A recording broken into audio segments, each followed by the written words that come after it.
Can you put the click on? Click. Musicality Mondays, Liddy Mondays, Liddy Mondays. With Jazzicality Mondays, Liddy Mondays, Liddy Mondays. I know you were looking for something, maybe you'll find it right here, baby. A Make Your Own Trophy Records production. Hi everyone. Welcome back to Musicality Mondays. I'm your host, Jazzicality. Thank you so much if you're watching on the podcast platforms or if you're right here on the YouTube channel. Just so you know, I have a show on September 25th at Crooner Supper Club with Brother Ashe. Details for that will be linked down below on the YouTube channel. Today, we have a very special guest. He is a drummer, percussionist, teacher. We have Evan Espinoza Robles. Hello. Hello. Hello. It's so great to be here. Yeah! Thank you for having me. Absolutely. It's really good to have you on the show. So honored. I'm on the yellow pillow. On the yellow. The yellow beanbag. Oh, yeah. Does it bring you back to childhood? No, it brings me back to the other Musicality Mondays Oh, really? that I've watched. Yeah. Oh, my God. Yay. These well, are the that's kind of famous cool. beanbags. Oh, my God. These are We're famous, famous. Jazz. What do you mean? Oh, my God. Thank you. Yeah. You heard it here first, ladies and gentlemen. Musicality Mondays is famous, according to Evan. Yes. Thank you. Yep. I love how much yellow you guys have, too. All the yellow drum sets. Thank you. I love when people say that because, like, cheese is my favorite color. You guys already know. Cheese, not Period. yellow. No, cheese. Cheese. That's correct. Okay. Specifically cheddar. Specifically cheddar cheese. That's correct. Okay. And these might not, what is it called? Mere cheddar, but they're also something that I love. Bananas. No. Minions. I actually wish I liked bananas, actually, but the texture, like, messes with me. But I feel Minions, that. I do love. Twinkies. They look like Twinkies. Oh, they do. Wait, that's actually so... And the stuffing is white as well. It's actually black. Fuck. I'm We're sorry. so close. We're so close. Wait, no, you're right. No, it's fine. But yeah, how are you? I'm doing great. It's a Sunday. It's a Sunday. I'm very chill. Yeah. Had a cool show yesterday. Oh, yeah, tell us at about The it. Mess with Madame Blue. I played Shout drum out. set. We had Kellen on guitar and Chandler on bass and C-Mac on keys. C-Mac. Love those people. They're so great. Yeah, shout Yeah. out to you guys. That's really awesome. Shout out. Shout out to Madame Blue. Shout out. Let's Yeah. go. Yeah, it was dope. Very cool. Oh, yeah. What kind of music does Madame Blue play? I obviously know, but, like, I want the people to know. It's very R&B, I would say. My favorite song of hers called Yeah. Baddie Girl, which Baddie I'm shouting Girl. out. Y'all should stream that song. Produced by the David Smith. Oh, wow. It's Yeah, fantastic. That's right. It's so good. I love that song. But that one's real, like, 90s. Oh, yeah. Like, all that, like, 90s, like, Aaliyah. It's yeah. like, it sounds just like Aaliyah. It's so good. It's so hip. Yeah. I love playing that song.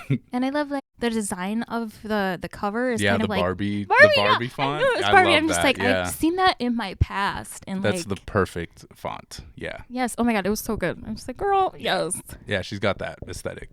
Unlock. Unlock. Great song. Unlock. I don't know that Sorry. one. I don't know that one. I'm sorry. Oh, no.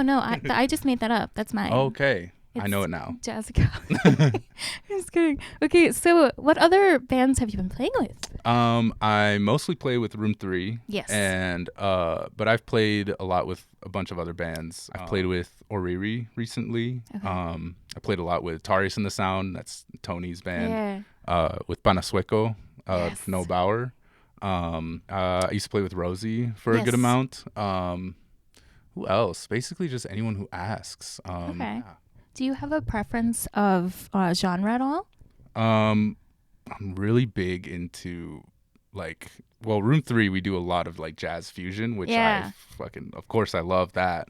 And that's like truly like so freeing for my brain and like my, I guess, just spiritually making music. That's Absolutely. like the most freeing and the most like kind of, I guess, like spiritual, if that's the way to say it. Oh, yeah. I think that's totally, yeah. But I love R&B, love hip hop. Okay. If there's any opportunity to play a Dilla feel, I'm going to do it. Oh, yeah. And oh, yeah. yeah, but I also teach a lot of Latin music, and Okay, yeah. playing Latin percussion is like extremely fun. So that too. Absolutely. I don't know if I have like preferred. I think jazz fusion or just fusion in general has, because of it's called fusion. So you just fuse a bunch of genres. So like, I guess just naturally that one, like, is that a cheating answer? That's cheating. No. I feel like because fusion already has all those genres. So I'm like picking a genre without picking any genre. I think that's really interesting. I was watching Eli on the interview that he just did. I actually didn't know what jazz fusion was. Oh, really? And I was like, it's kind of an umbrella term, but yeah, I think like Herbie Hancock. Yeah, Okay. Herbie Hancock's a good one. There's so many artists, my brain goes blank, but like for that like kind of signature fusion sound. Yeah. Headhunters type of stuff. Okay. It's kind of like jazz, rock, and there's a lot of rock. I think it's like jazz once they got like a lot of electronic stuff. Okay. And they're like, oh, we can add all these sounds. Like, why don't we add like an electric guitar? And like a lot of electric guitar players play rock or like a lot of prog stuff. Absolutely. And then they're like, maybe we could have a percussionist, and then a lot of percussionists play a lot of Latin stuff. So now they're like, okay, we can do like, and Latin jazz is already like has been a thing. So yeah, I guess they just like pooled everything together. It's really interesting. Yeah, it's kind of like a anything goes kind of genre in a way. Yeah, absolutely. And so in room 3, you play percussion for that. Yes. Do you have a preference of if you're playing drums or percussion, if you're gonna be filling in for a band or joining new bands? I would say percussion is kind of the easier gig For in my sure. opinion, because I don't have to hold the band together. And I always say this, like that's why I love playing with room 3 too, because we're playing really, really hard shit. Oh yeah. And I don't have to like keep everyone together in that hard shit, you know, like. Yeah. There's moments where I could just like, I'm just going to stop playing for like 10 seconds. Like, y'all do your thing, and I'll come back in on the one when we get to it. Okay. And it's really, really fun. But I also love keeping the band together in like a drum set with drum set. So I guess it depends on the music. Very true. Yeah. Yeah, there are some music where like, if I did play percussion for that band, it'd be like, I'm going to play tambourine for this song. Oh, really? Or like, I'll play shaker in this section and then play tambourine for the next section. Yeah. So I would rather play drum set in that setting, but I mean, a gig's a gig. So, and I'm playing drums. As long as I'm playing drums or percussion, I'm happy. Okay, cool. Yeah. And for Madame Blue, you were on the set, right? Yep. Okay. I was filling in for Rottweiler. That's right. Who usually plays with her. Okay. Who's the drummer in room 3. Who's the drummer? It's all in the family. I love this scene for that reason too. It's like, so cool. I see so many bands and it's always just like different configurations of like my friends, and it's so great, and they're all so good, and it's like, I don't know, just different combinations. Yeah. Which it's great. That's cool. And so where do you teach? I teach at MCTC. I teach the Latin Music Ensemble, which is Minneapolis Community Technical College.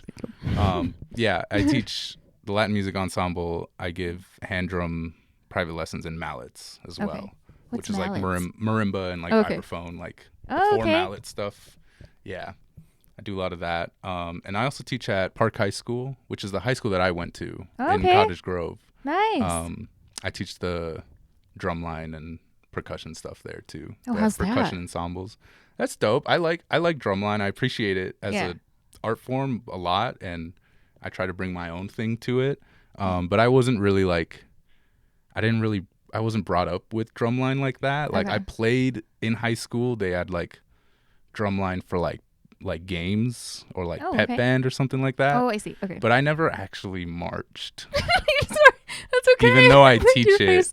It's just so funny because I'll be around amazing educators, and they're like, oh, I've been doing drumline, marching band, like WGI, DCI stuff, all of that crazy stuff, competed since I was in high school. Okay. And I know my shit, and I'm like, I know my shit too, but also I've never done it. So that's okay. Like, okay, so how did you go about learning about drumline in order to teach people? Well, I kind of already knew about it, and like a lot of the stuff they teach is stuff that I've learned. Yeah. Like I am focused my teaching on the technique of drumming, and with like WGI and DCI, sometimes we'll have what they call front ensemble, which is a bunch of marimbas, like a drum set. Okay. It's basically like a percussion ensemble added onto a marching band. which is really cool. Yeah. But you'll have like keys players, like a bass player sometimes. It depends. It gets really expensive. That's also why it was kind of a barrier for me to get in, and for a lot of people, and why I'm not super into it for sure as an idea, because it's just so expensive, and really only the really rich schools and high schools get to actually do it. That's a change. I'm telling you right now. Yeah, it needs to change. It does, and it's really hard to change, I think. I was working with an educator, Michael Finney, who's one of the most like productive men I've ever seen in my life. That guy has like 10,000 things going on and like doing it all himself. It's crazy, but has a really good approach to making more accessible. Yeah, I teach at Chops too. That's a good segue. Oh yeah, Chops is like it's a nonprofit, and they started off as like a drum corps thing as well. Yeah. But now they do a lot of work with like underprivileged schools, and they also they have like a pan program, which is pan drums. Yeah, those are like the Caribbean drums. If you know what I'm talking about. They're like metal bowls made out of oil drums. Out of oil drums. Okay. And then they tune them, and it's like the melody for The Little Mermaid. Yes. Like that's very famously played on a pan. When you hear it, it's like metallic. It's really cool. Thank you for saying that, because me and some of the viewers, we didn't know what was happening. Sorry. No, because pan drum. Yeah, I'm it's gonna really, ask really you. great. Yeah, I'm just be like, hey, would you mind? Yeah, you'll hear it. If you hear it, you're like, oh, that's what that is. But that's a whole history lesson in itself too. It's right up there. Yeah. And say, childhood. That's probably, I would say, one of the newest acoustic instruments that have been made. They've been made in like, I think those are like, I don't know, as old as oil drums. Okay. And oil drums aren't that old, you know what I mean? But anyway, that was a huge tangent. No, it's great. But Chops is great. I do some work with schools. I go off on tangents a lot. No, that's good. That's great for the show, because then we learn a lot about you, and That's true. This is where it's sought after. That's great. True. This is where it's welcome. But yeah, exactly. Chops is great. I do some work with them. But yeah, drumline, man. It's a whole thing. It's a whole world. It's a whole world. I think everything has its own little. I think you can find like a world and universe in any the tiniest thing that you can ever think of. Yeah, I don't know. I always tell my students to, like, if you find anything, like, you can do whatever you want. It's like the cliche of like, follow your dreams, reach, like, dream as high as you possibly can. Absolutely. And then go farther than that. Yes. And like, because I'm always like, and it doesn't matter what it is. It doesn't have to be doctor or lawyer or like anything like that. Like my example is always, if you, for whatever reason, love paper clips and just like are obsessed with paper clips, just the tiniest thing, like you can find a Reddit thread or like a conference where they're talking about just paper clips, and they're like, we have this paperclip competition where everyone gets together, the best designers design the best paper clips, and like the material, the shape, the usage, whatever. Like you can find a universe in something as small as like paper clips. You know what I mean? I like the way you think, and I like that you're a teacher, because I feel like nobody, or not a lot of teachers, get into the nitty gritty of just like, you can be anything you want to be. Yeah, they just kind of stop there. Yeah. And they're like, all right, you figure out what that means. Absolutely. Yeah. So I like the teachers that really see something in the children, and they're there because they like what they do. They love what they do. Mm-hmm. So I appreciate you for that. Yeah, thank you. Absolutely. Yeah, I like to lead by example. I'm playing drums and I get excited, so I'm like, look how much I love this. Do you love something like this? I know you do. Just find out what that is. Try things, and you'll find it, and then do that all the time, and then you'll get really good at it. True. I tell them that too. I'm like, if you do something a lot and are just focused on it a lot, you have no choice but to get better at it. Like, that's just how it works most of the time, 99% of the time. And have you noticed a lot of reception from your students with what you're saying? Yeah, I've had a good amount of students. I'm not intentionally being like, do what you want and it should be drums, but I've had a good amount of students. And maybe they're coming to me because I'm a drummer, and if they're like, I want to be a really good florist or something, like they wouldn't come up to me like, what do you think about flowers? I don't know They're shit great. about florists. They're great. They're really pretty. Like, Yeah. look up stuff. Go find, like, the coolest florist designs. I don't know. Yeah. Like, I could tell you how to go about learning it, but I don't know anything. But I've had a good amount of students, like start bands and, like, they're like, I really want to, like, I'm rehearsing with my friends and, like, kind of want to get gigs. And I'm like, do it. Go to Minneapolis. Oh my gosh, go to these jams. Go to this jam. Go to this jam. There's a jam every day of the week at this point. This is a guy who's going to know. He's going to know. Just go to them. They're so low key. They're always super low stress and, like, low stakes. Yeah. You could go up there and mess up for 5 minutes straight. And everybody's still going to be like, no one's going to care. They're going to be like, every single person's going to be like, but you got up there and you went for it. Every person. I do love that about the scene. Like, they're the very city's just really, like, do really it again. Yeah. Do it again. Come back next week. Come back. You'll do it better next time. It's fine. Yeah. Or, like, you sounded great. Even if you don't, like, you're great. That you went up. Exactly. That like, you did the thing. Yeah. Do you think that if this isn't already a band name, that somebody's going to be named the Paperclips? Oh, that's a good name. I didn't even think of that. The Paperclips. You heard it here first, that ladies is a and good gentlemen. name. Yeah, we should trademark that before someone takes it. Right. Don't take it. Don't take it, because one of his students is going to be dubbed the Paperclips, and they're gonna be on tour so and on stages, and you're gonna be like, the Paperclips, the band, came from this episode specifically. Oh yeah, I guess it did. But like, I was gonna be like, trademarked by Evan Espinoza Robles, because every day I was like, if you like a paperclip. Wait, is that like the actual example that you use? That's the one example, yeah. So is you, dog. So is you. I got it from you, homie. All right, great. I'll take it. I'll take it. And then they're gonna be like, yeah, like when I was in high school. Or do you teach high school? Yeah, I teach high school. When I was in high school, my teacher used to say. And then, wait, no, I was gonna ask you if you know the story of Room 3. But do you know the story of Room 3? Like the beginning? I do. Tell us. So, so it started at the U of M with Eli and Beck. They were going to the U, and they kind of just, like, got together to play jazz. I think they were both in a jazz ensemble there. Okay. And they just kind of got together, wanted to make a thing, and they would rehearse at the rehearsal room, and it was called Room 3. That's right. The rehearsal room was called Room 3. And they had another drummer. I forgot his name. I'm so sorry. No, I did so too, sorry. and I had it. It was. Oh my god. I was doing a deep dive. It was like started with a P. Yeah, I think so. Okay, I'm sorry. I don't know. Let me text Eli.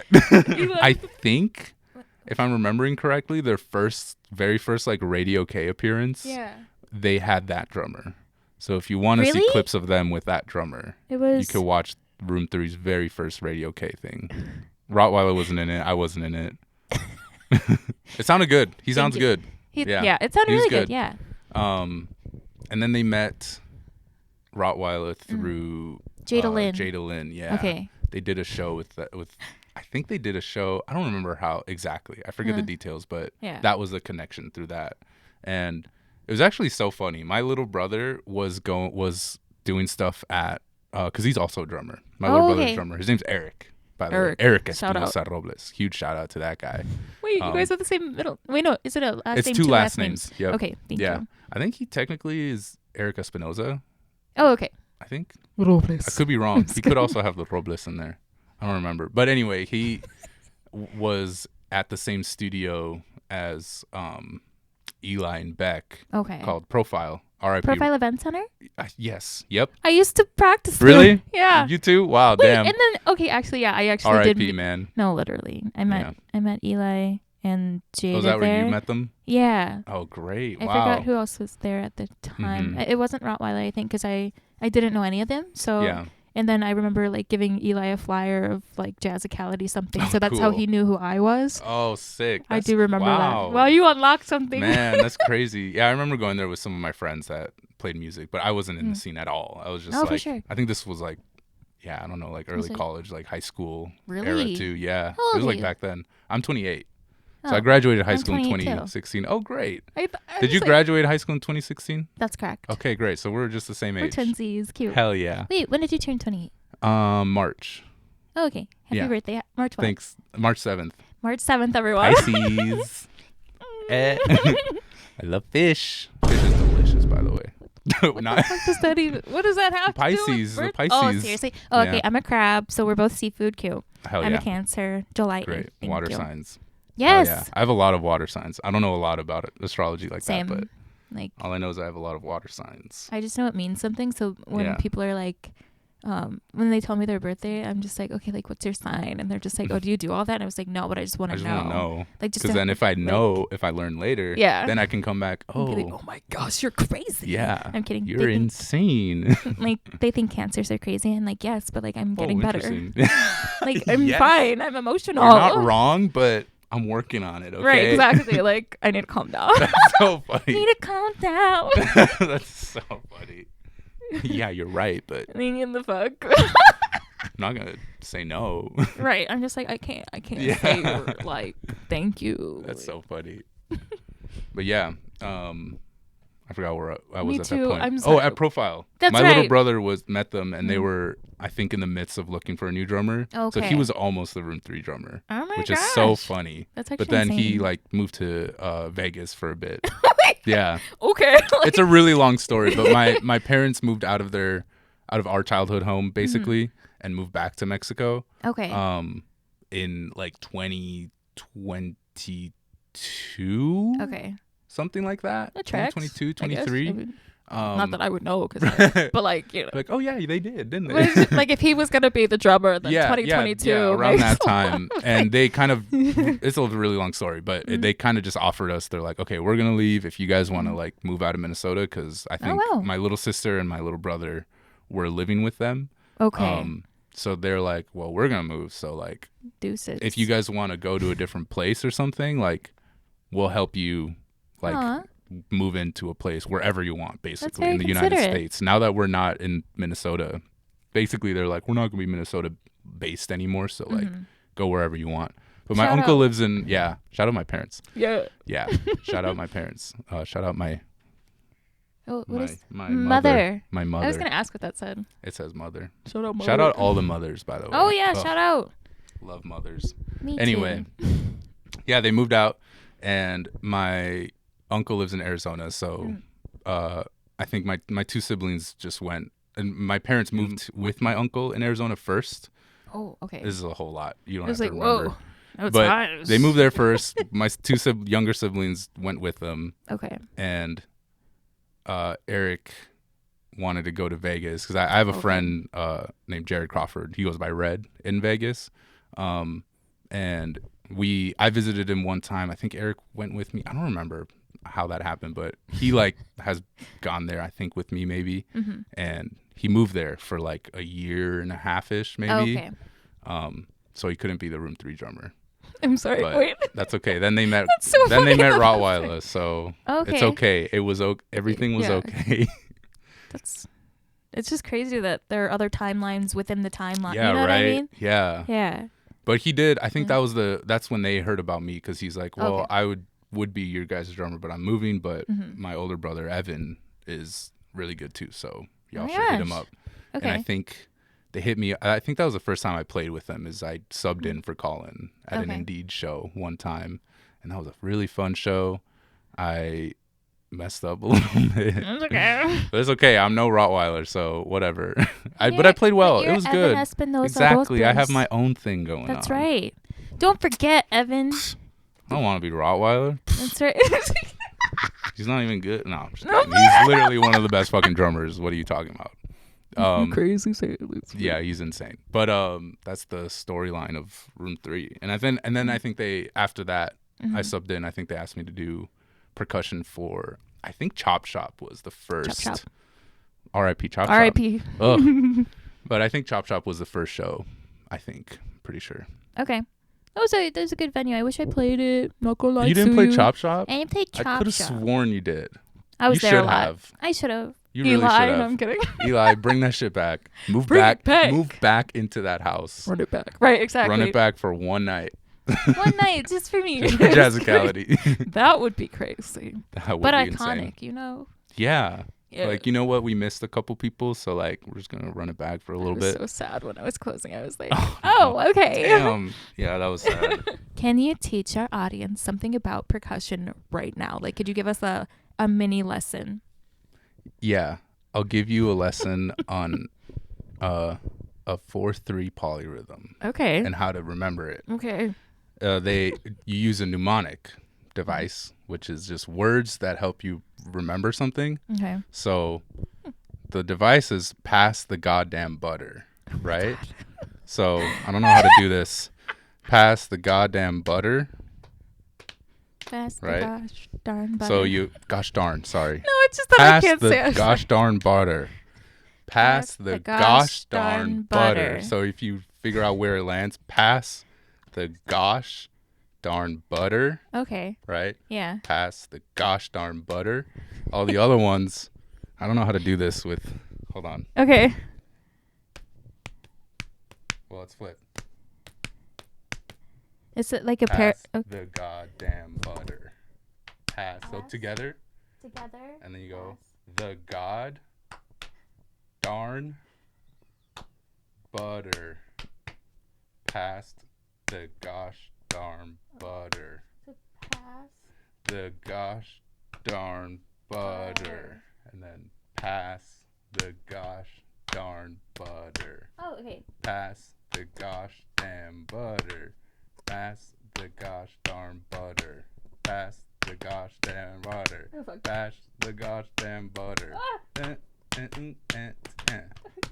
So if you do that, Yeah. you practice that for like a little bit, you Yeah. can pass the gosh darn butter, Yeah. Pass the which is a butter. 4/3. Pass the gosh darn butter. Pass the gosh darn butter. Yeah, Okay. pass the gosh darn butter, or 1, 2, 3, 4, 1, 2, 3, 4, 1, 2, 3, 1, 2, 3. Right? You heard it here first, ladies. No, that was really awesome. It's a fun Thank way you. to do it. Or, yeah. That's the quick perk lesson. Also, I appreciate you like going to my words. Sorry, I just. No, it's good. However you remember it. However you remember it. Thank And you. it doesn't have to be that too. There's Yeah. a really fun one to learn. I think it's a 4/5 one that's in a Cardi B song. And Okay, wait. I forgot it. I wish I could remember it because that It's one's okay. really fun. And and when you say it's, 4/5, is that like the time signature? It's a polyrhythm. A polyrhythm. So it's the name of the you, okay. you do 4 beats. 4 beats. At the same time. In that same space, you do 5 beats. For the 4/3 one that we just did. 4, 3, 1. So Okay. you have 1, 2, 3, 4, 1, 2, 3, 4, 1, 2, 3. 2, 3. My bad. 1, 2, 3, 4, 1, 2, 3, 4, 1, 2, 3, 4, 1, 2. In the same space. 1, 2, 3, 1, 2, 3, 1, 2, 3, 4, 1, 2, 3, 4. But this stays the same. Okay. But you do both of them at the same time. 1, 2, 3, 4, 1, 2, 3, 4, 1, 2, 3, 1, 2, 3. Pass the gosh darn butter. Pass the gosh darn butter. Pass the gosh darn butter. Hey. No, literally. Wait, okay. Polyrhythms, they're so fun. So the 4 is in the same amount of time as the 3, as a 3. which means that the 3 has to be longer Okay. and the 4s have to be shorter. Okay. You know? No, but Okay. I'm. Now we're really getting into the thing. No, that it's was so not the quick complicated. part of it. No, it's fine. No, that was really fun. The pass the gosh darn butter is Yeah. the way to just do it. You don't if Okay. you don't want it, you don't have to know why it's working or why it's a thing. Okay. Don't worry about it. No, because like you need to get lessons from.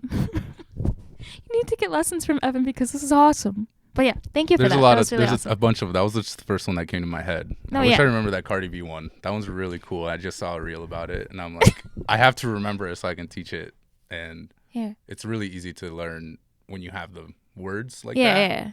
yeah. Yeah. I was trying to think of another one. Bloody shoes, these expensive. I'm kidding. I don't I know. think it is. Yeah, it is that. Wait, It really? literally is that. Okay, go ahead. Go ahead. What is the line? Wait, no. These is bloody shoes. These is These is red red bottoms. These is bloody shoes. There's a 4/5 in there somewhere. Okay. I forget how it works in there. Okay. I forget it. I forget which line it is specifically. And if you guys know it, definitely comment down below. I just saw it's a reel, so I feel like a lot of musicians have similar algorithms. So Absolutely. like one of y'all have seen it. I just know. Yeah. I know Oh, it. yeah. I know it. Tell us what Cardi B is teaching us. Yeah. in the What's the comments. 5/4 polyrhythm in that And, Cardi B song? Yeah, Red Bottoms. I don't remember what the song is called. It's been a lot of Such years. I love that question. What's that 5/4 polyrhythm in the Cardi B song?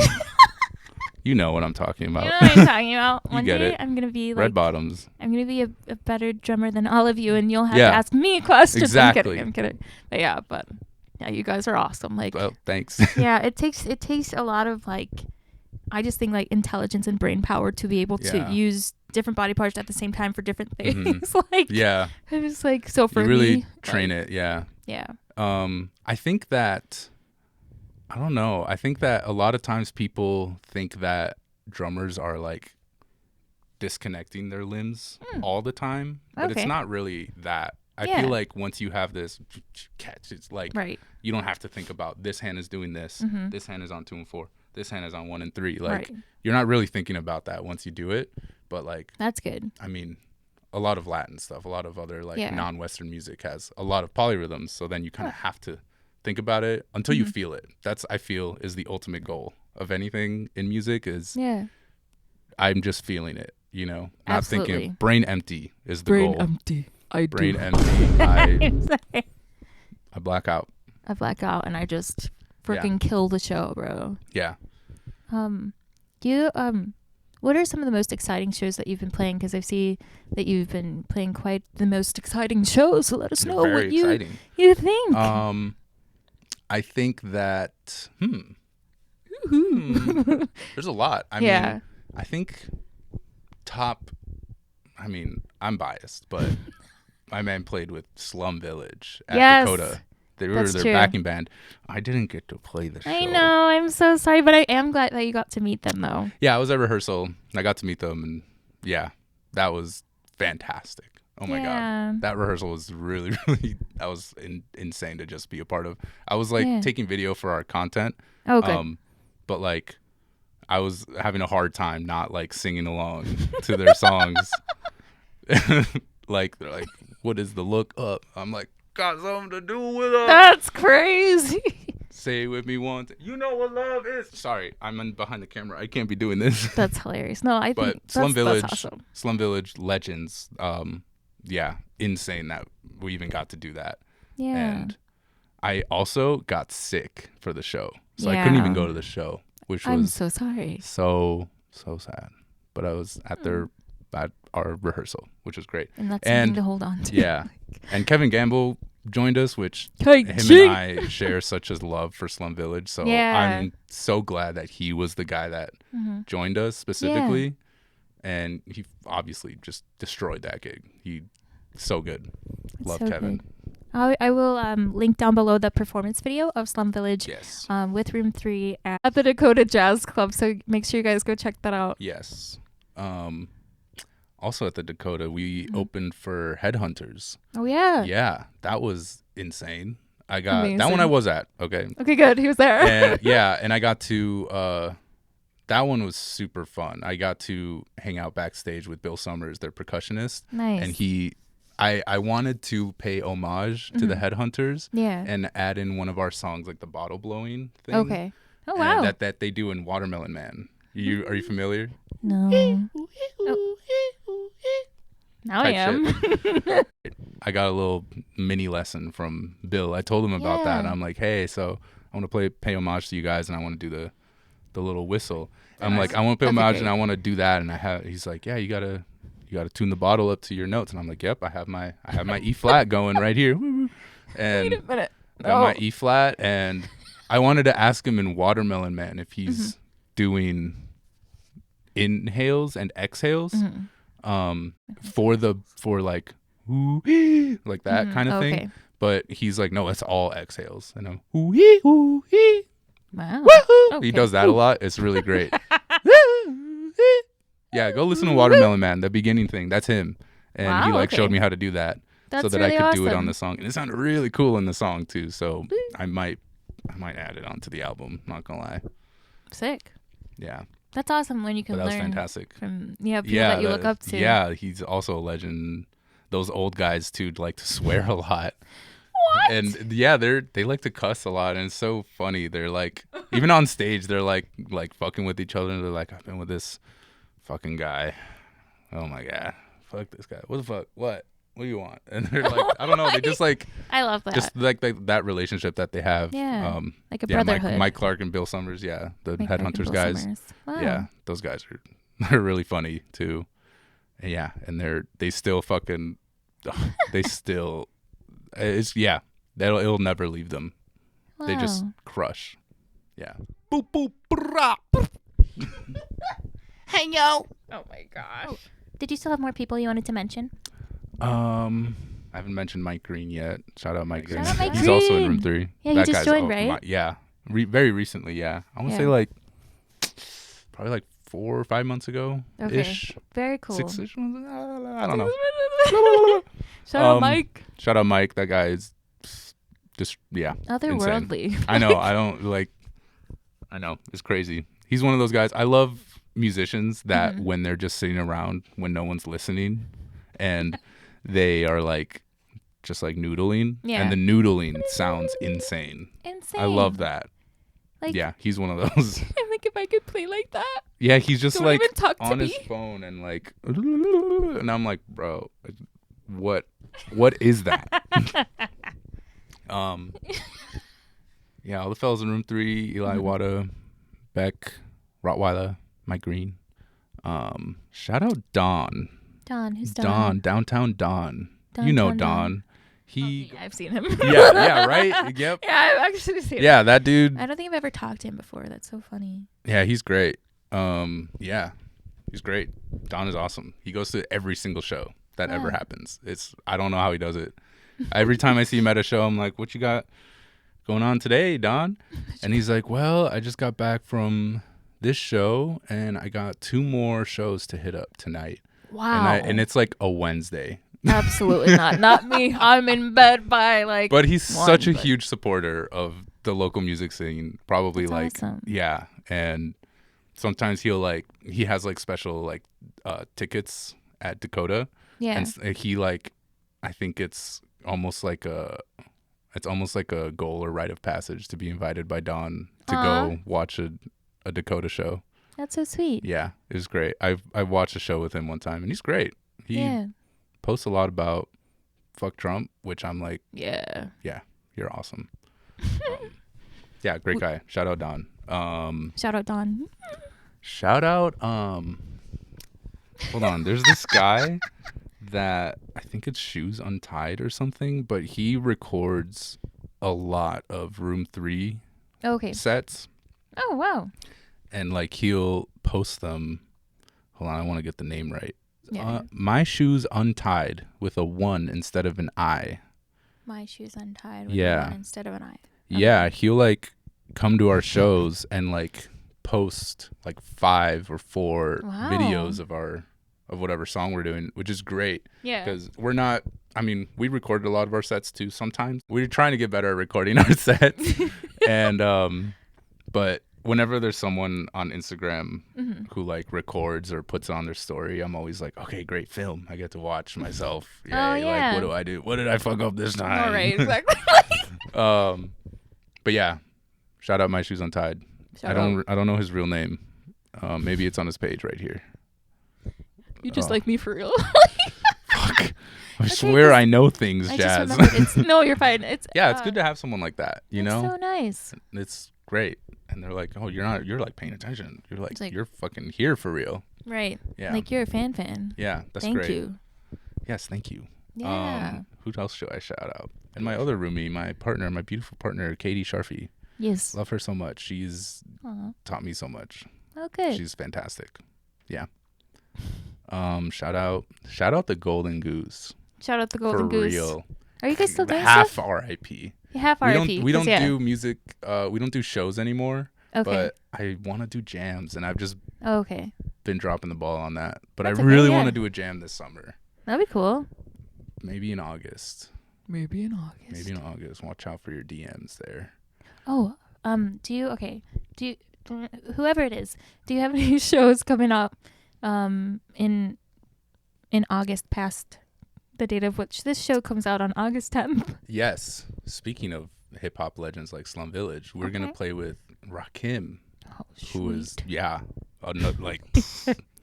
he I think is the reason that all rappers since like the year like time, since like the year like 2000 or like 90s, like late 90s. I think he's the reason why all the rappers rap the way they do now. Oh yeah. He like invented flow. Like what? Absolutely. How do you like what? What? But I was reading the Questlove Hip Hop is History book. By reading I mean listening. I do a lot of audiobooks. Me too. Yeah, I can't, my day job is literally just walking and just like I can listen to whatever I want for like hours every day. So I've been crushing audiobooks like I've been crushing audiobooks. I've been reading the Stephen King Dark Tower series. Okay. That shit is dark.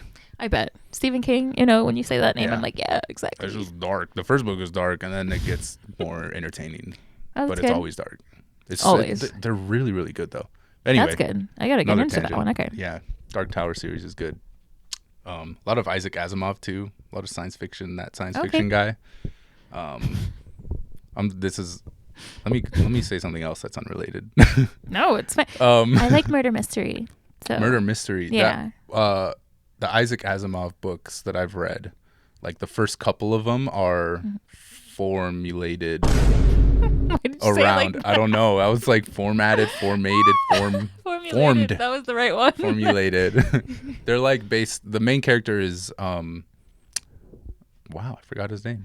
But he's a detective, and he does it. They're basically murder mysteries, but he's a detective. But it's like super futuristic, like it's in a different world, and like Earth is living in caves, and there's robots, and like one's like a robot was murdered. Do we even consider that murder? Do we even talk about it because of the laws? Is it even like the laws of robot? Like, is it even possible? Like, is a blender dead? You know what I mean? If it breaks, like, but they're like, is this just like a foreshadow of what life's going to be like in real life? Honestly, kind of. Yes. You ever seen iRobot? Yeah, that's like, based that's in the where Asimov. We're headed. That's then based in the Asimov universe. Wait, really? Yeah, like the 3 laws of robotics thing. That's Isaac Asimov doing. Yeah. I love that. Okay. iRobot, and so is Bicentennial Man. Okay. If you've seen that, that's an Asimov I gotta check story. that out because that's like a really I'm really good one. Yeah, I'm interested in everything, but I just don't want it to happen in real life because like, do you see how it ended? Yeah. Are you proud of yourself, everyone? Like, please stop creating robots, bro. AI needs to die, bro. Like, please. Yeah. What are we doing? No, for real. Like, people are dying, Kim. Like. Yeah. Yeah. I've been reading a lot. And literally the reason I was talking about that is I was reading the Questlove book, and he was talking about, which is Hip Hop is History, and he mentioned Rakim and talking about how he changed like the way rap is rapped, essentially.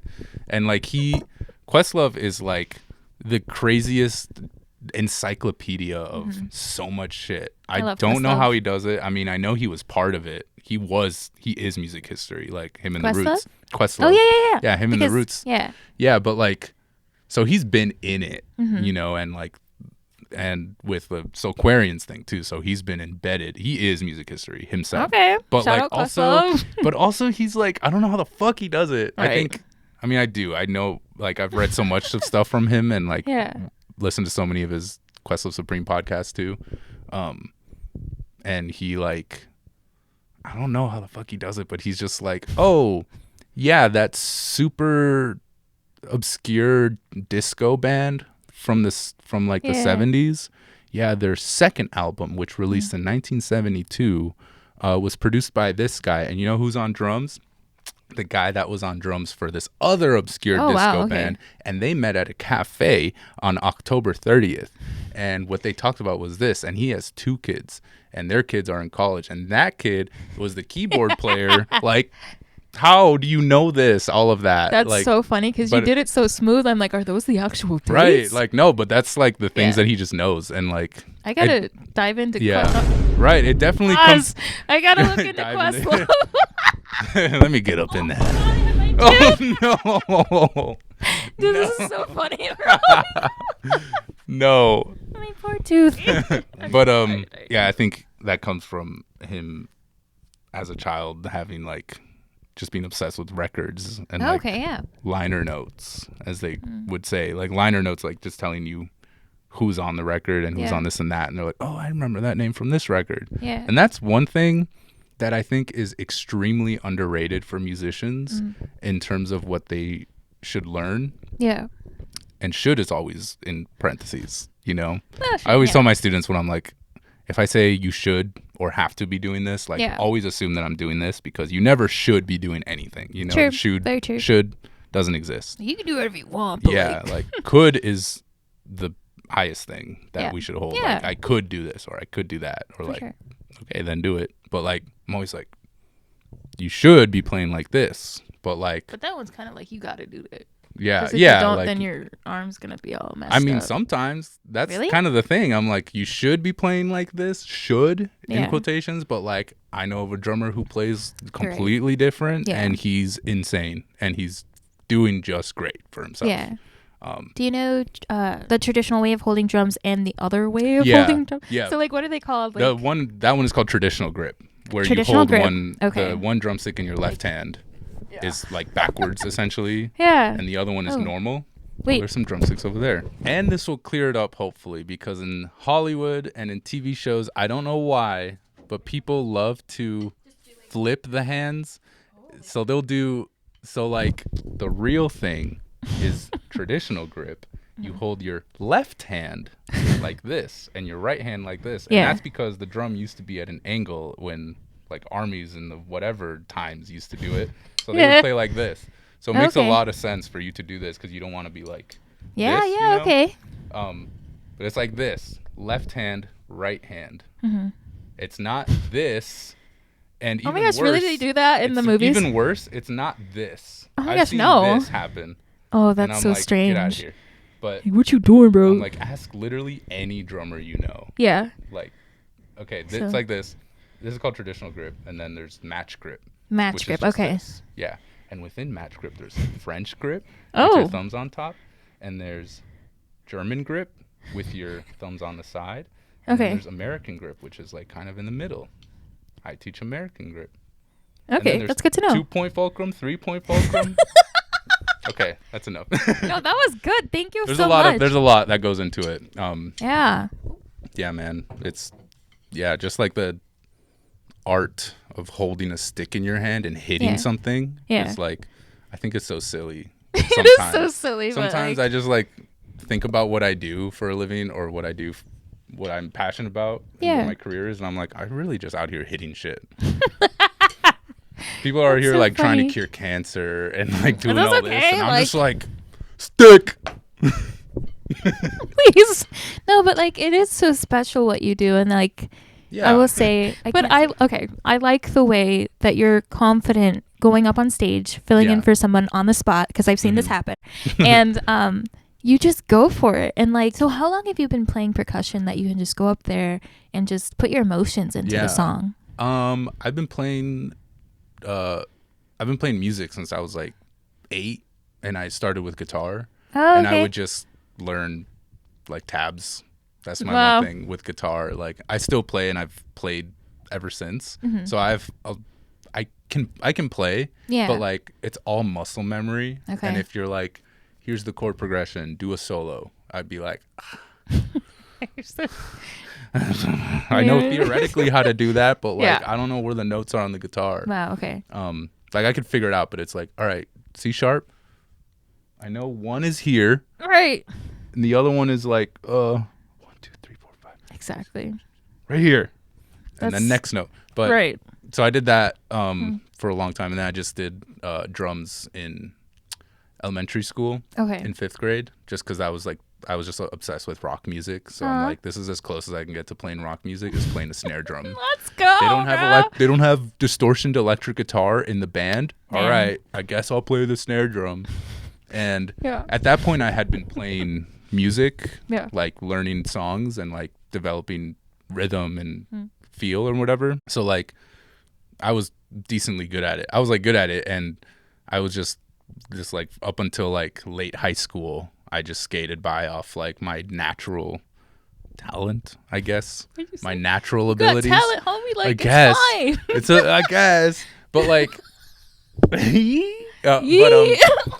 but then in somewhere around like junior year of high school, someone, or like my high school like just started doing a percussion ensemble. Okay. And they hired a guy who was going to the U of M named Eric Shea. Shout out Eric Shea. That's who I should have shouted out. Shout out Eric Shea. That was my first percussion teacher. Nice. And now we're like still homies, and he'll like give me gigs that he can't play. So I like sub in for him, and it's great. That's Love awesome.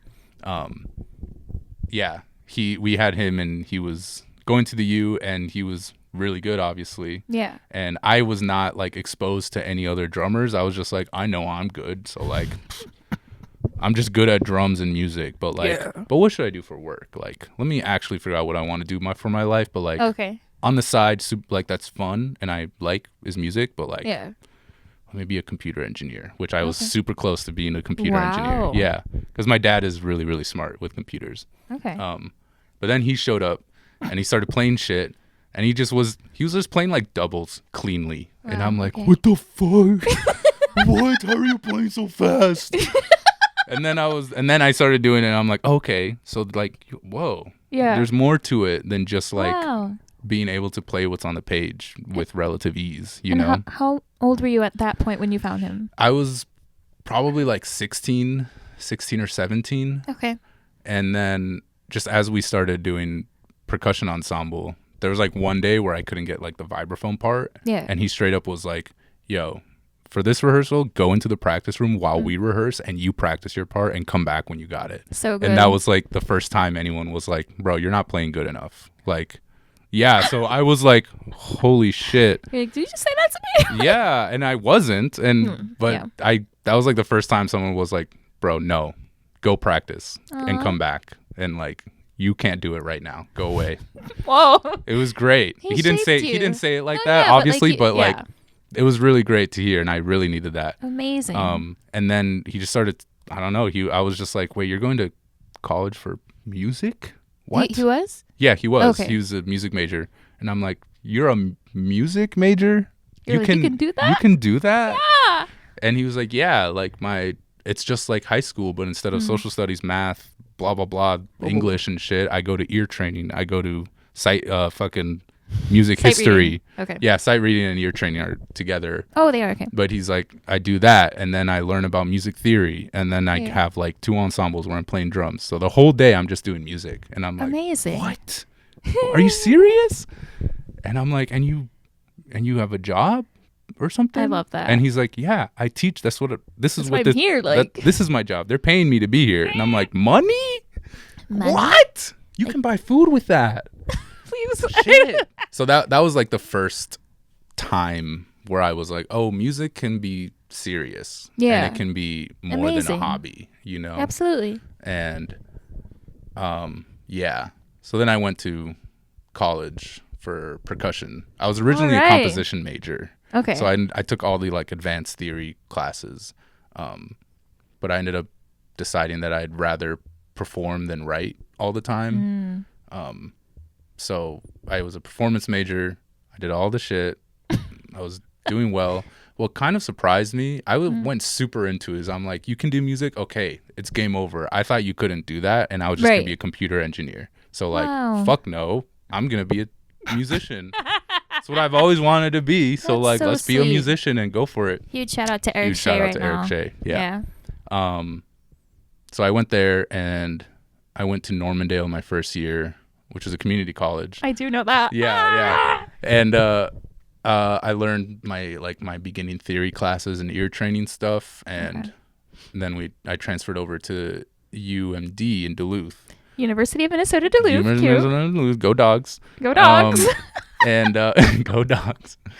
Yeah, and then I was studying under Gene Kaczynski and Tim Brocious. Huge shout out to them. Those guys are like the best percussionists that I know by a lot. Those guys, I don't even need to shout them out. They're so successful. They're fine. Oh, good.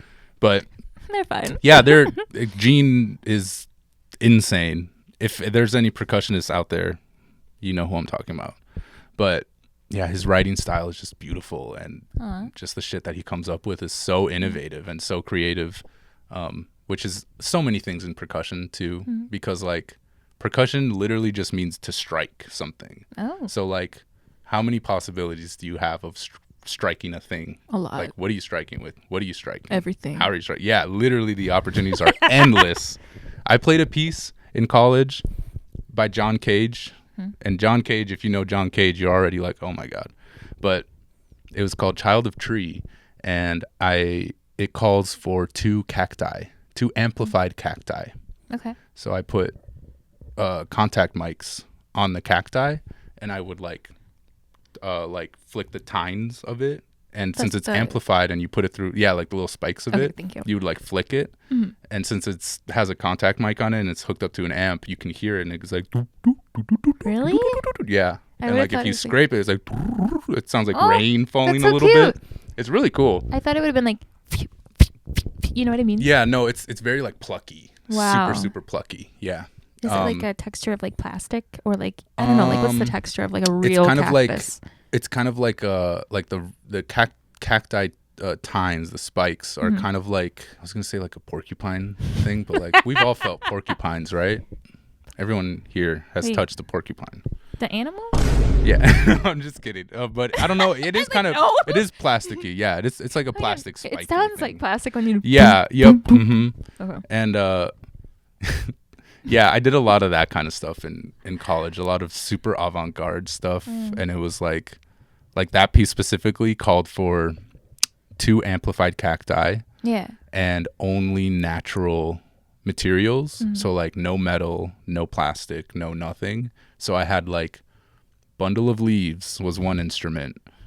My next instrument was a bundle of sticks. My other instrument was like this frog guido thing that sounds like a frog. And another one was like a empty wooden bowl in another bowl of water. Yeah. And with mic'd up. And this is a rant, but like it's just so interesting to me, and I grew a big taste in avant-garde stuff, and but for that one calls for that stuff, and like, but the way you decide everything, you use this like Chinese fortune telling called I Ching, I think is how you pronounce it. Okay. But you basically flip a bunch of coins, and it tells you like a number or something. Wow. Okay. So you do that for how many instruments you're going to use, how many sections are in the song, how long each section is in the piece, and how many instruments to play within each section. So every performance of that piece is wildly different. Wow. And so it would be things like, okay, for the first part of the piece, for 35 seconds, you are going to play the sticks, the bundle of sticks, and the bundle of leaves.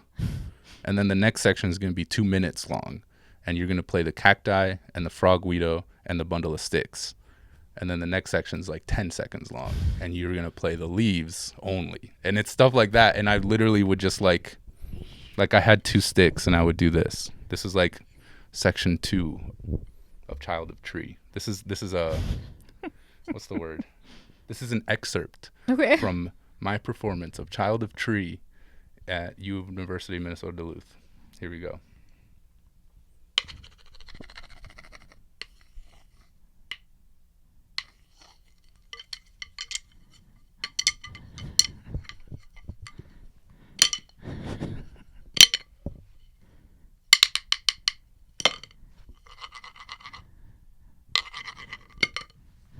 And then on to the next section. Wait. Were there actually leaves there, though? Yeah, like I had to go find leaves and put them in a pile. Wait, real leaves? Yes, real leaves and real sticks that I found from just outside. That sounds like a really good activity. Like, it was fun. I should stop going on tangents, but it was part of this like big project that we were doing. The whole percussion studio was doing it. And we all played John Cage pieces, but we would play them at the same time in a museum, scattered throughout a museum. Good acoustics? Huh? Good acoustics?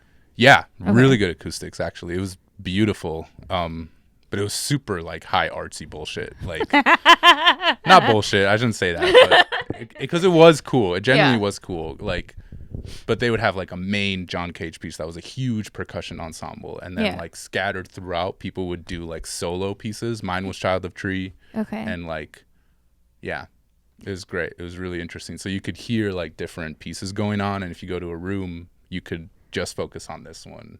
or if you go to the main room, you could watch the main one happening. Okay.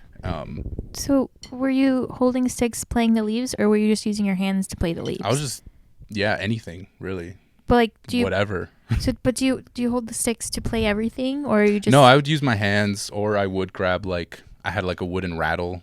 Okay. And I would use that to play the leaves, or like put the leaves on the bowl with water and stuff. Oh. But I got in trouble because I grabbed like a long branch that had a bunch of leaves on it, so I could shake it. That sounds and smart. It sounds cool, but they didn't let me because it was a museum, and they're like, we can't like have certain organic materials in here because they could like mess up with the paintings and the arts and exhibits and stuff. So you could bring leaves, but you can't bring a stick with leaves? Yeah, it was a big stick with leaves. I was kind of like, I'm gonna go crazy.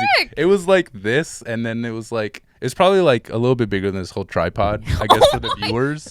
For the viewers, it's probably like, oh yeah, do it.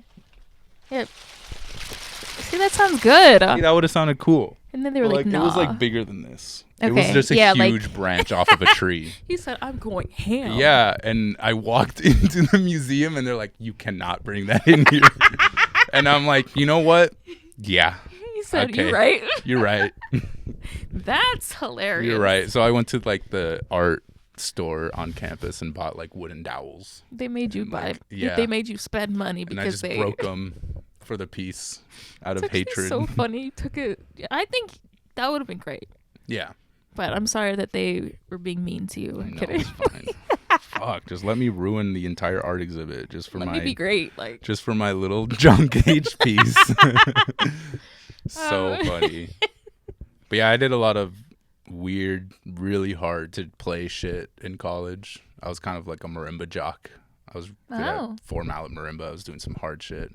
Did they get you a jacket? I'm sorry. Because that'd be sick. That would have been so sick. It really would have been. That's just like what they call them in the percussion world, I guess. Okay. Like a marimba jock is someone who plays a lot of marimba.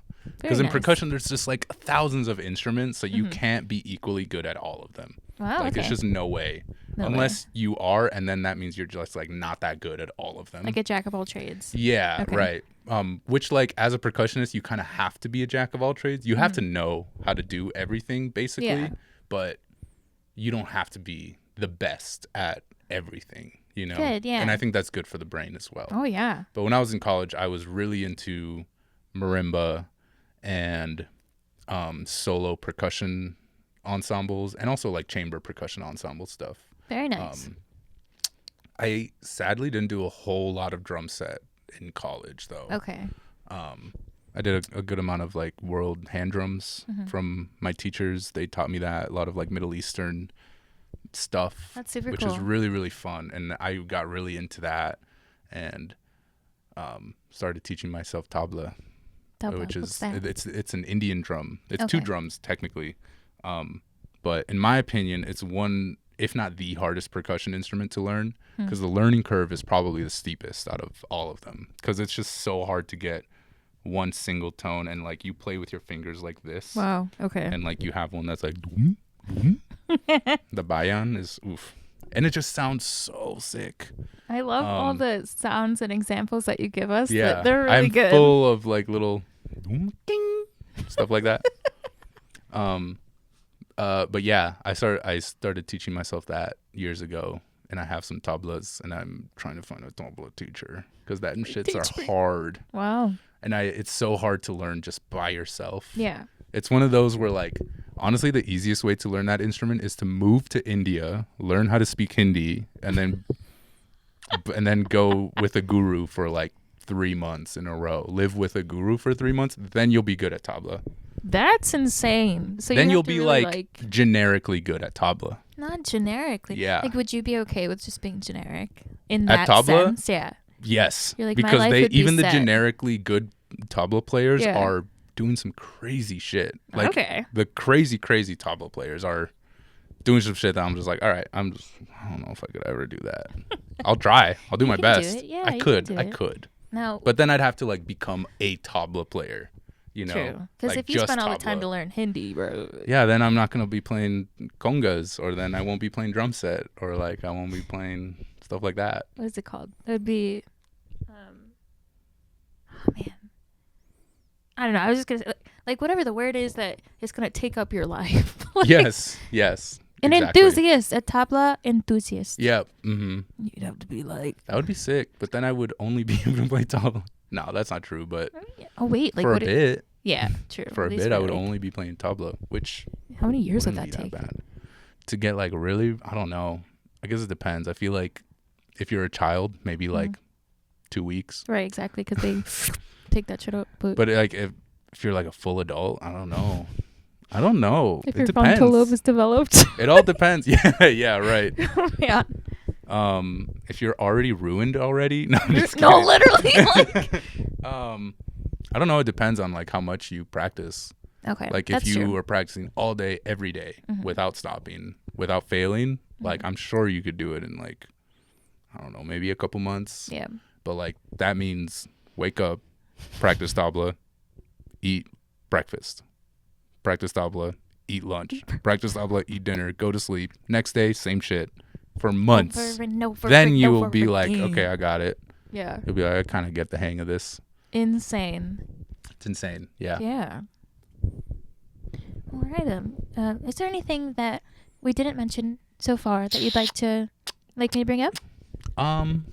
Super important. I was actually about to start saying this, but then I went on a tangent. Surprise. No. But the thing with like Questlove doing the liner notes on the vinyl stuff, I think that is extremely it's like, yeah, I think one of the most, if not the most overlooked things for musicians to learn is like learn people's names and what they've done. That's true. You know? Oh, okay. And like this band has these members. Okay. And these members also appear in these bands. And Yes. from this timing too, like this is early Miles Davis, or like this is like really late Coltrane stuff happening, you know? Yeah, that's a good point. Just names. Like if you're able to talk, because I've hung out with a lot of like really big time musicians, and like a lot of times that's what they're talking about when they're not like on stage.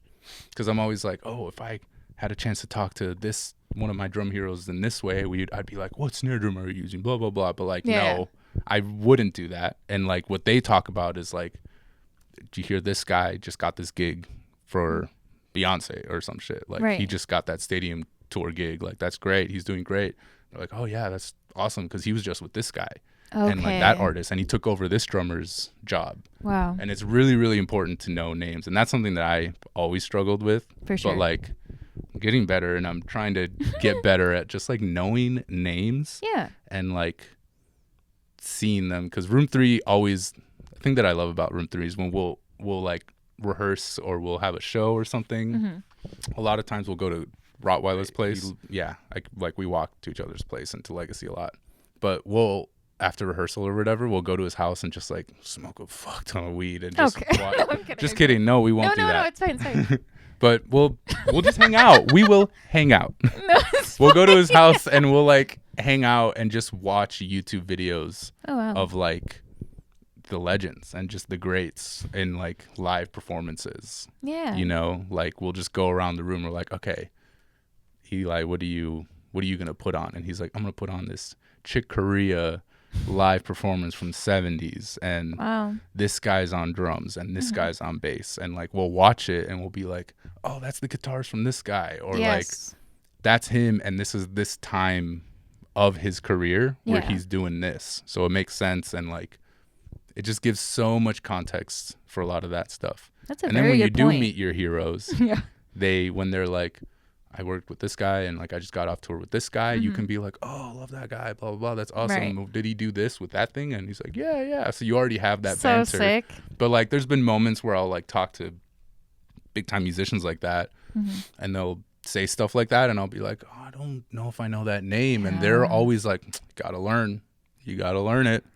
Well, and I'm thank like, you. that's true. You do have to learn That's it. very true. Yeah. And like just the way you explained it was really good. Of just like, well, why, Evan? Why do we have to learn their name? Because like if you want to like build a relationship with this person, you might want to know about them. Like, like I know that you love them, but like if you really delve into like who they are, like that's really cool. And it's really important too to see like their influences and like knowing the names of like this person played with this band, they're playing this way. Yeah. But when they played with this band, they're playing a different way because maybe they're taking over this drummer's job. So like that's why they're trying to incorporate that, but they sound different, so you got to know which drummer's which, so you can hear the difference. And like once you hear the difference, then you're like, oh, they're playing differently like this. There's more options for me to like explore musically as well. Versus just like listening to all drums and not knowing who's doing what. You're like, okay, that's sounds like that, and that sounds like that. Okay. I don't know. You know? I don't know. I think it's very important to know names of people and musicians, and even locally as well. Because then you can just, especially locally, especially if you're starting out, locally is really, really important. Because then you can ask to be on a bill. True. Or like, hey, we need a guitarist. I know this guy, this person. That is so true. Yeah. And like studying the scene has been one of my favorite parts of this show, because when people come on, then I can be like, I know what you're talking about, bro. And like, I can freak people out with. I do freak people out sometimes. I have chilled a little bit. I did learn from Eli not to do too much research, but like it's fine, whatever. But it is fun to like let people know that, you know, I see you, bro. Like, Yeah, I think I was watching one of your episodes the other day. Oh my gosh, thank you. I forgot to say thank you earlier. Thank you for watching the show. Yes, please, yes.